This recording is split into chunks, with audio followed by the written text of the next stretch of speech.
Bonjour à tous et bienvenue sur Développement Facile. Donc on continue ensemble la série de cours dédiés au langage PHP pour vous permettre d'apprendre les bases du langage PHP et de créer des applications, des sites internet dynamiques.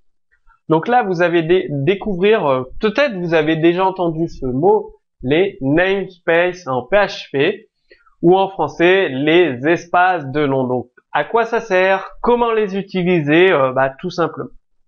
Vous allez tout savoir sur les namespaces. Donc les namespaces ou espaces de nom, donc je vais utiliser le nom anglais, pardonnez-moi. Donc les namespaces, ça permet de résoudre deux problèmes qui sont très fréquents lorsqu'on utilise les classes ou les bibliothèques de fonctions. Il peut arriver que vous ayez besoin d'utiliser le même nom pour une classe, une fonction ou une constante. Dans deux bibliothèques différentes, vous avez le même nom d'une classe, d'une constante ou d'une fonction. Vous savez que ça ne peut pas fonctionner en PHP, ça ne va pas particulièrement être pratique. Ou vous avez des noms de classes, de méthodes très longs, donc c'est pas très pratique pour le code, pour l'écrire, pour le manipuler. Eh bien, les namespaces, ça va justement résoudre ce problème. Vous allez pouvoir utiliser dans deux namespaces différents des noms de classe identiques. Vous pouvez avoir un nom de classe utile ici et un nom de classe utile aussi ici parce que vous avez deux namespaces différents. Ça peut vous permettre de faire des alias. Si vous avez un nom de classe très long, le namespace, ça va vous permettre de faire un alias de cette classe avec un nom très court. Donc, comme je vous l'ai dit, comme vous le voyez sur votre écran, ça s'affiche en PowerPoint. Les namespaces, ça va vous permettre de définir des raccourcis pour des chemins pour vos classes, d'utiliser deux noms de classes identiques dans deux namespaces différents. Tout simplement, vous avez la constante underscore namespace qui vous donne le nom du namespace courant, donc celui que vous utilisez actuellement lorsque votre script PHP s'exécute.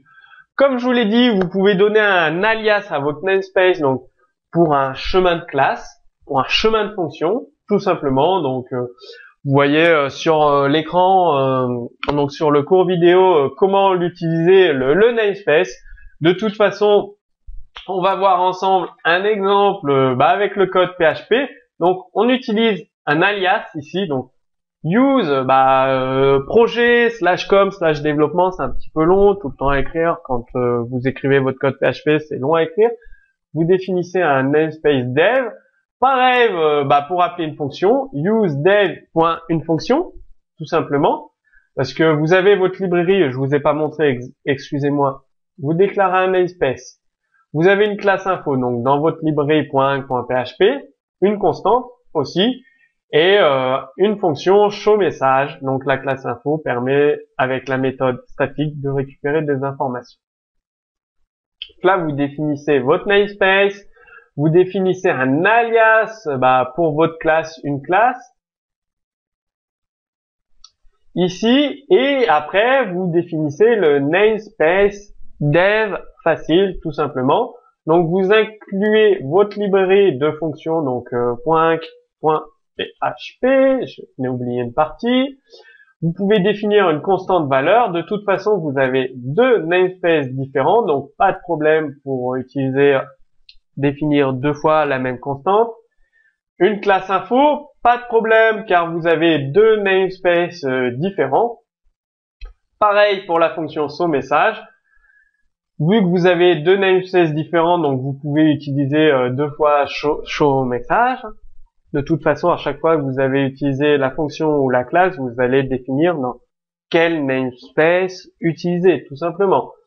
Donc, vous appelez echo namespace pour savoir dans quel espace de nom vous vous situez. Donc, vous appelez cette constante-là. Ça vous permet de savoir quelles sont les classes, les méthodes que vous allez utiliser, vu que vous utilisez un namespace précis.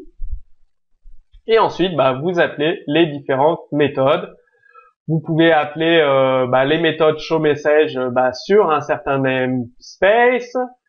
Pareil, de la même façon, vous pouvez changer de namespace, appeler le raccourci la classe info car vous avez défini un alias pour cette classe, tout simplement. Donc ça, c'est un exemple très simple qui va vous permettre de comprendre l'utilisation des namespaces, donc des espaces de nom avec des classes qui peuvent avoir le même nom mais dans deux namespaces différents.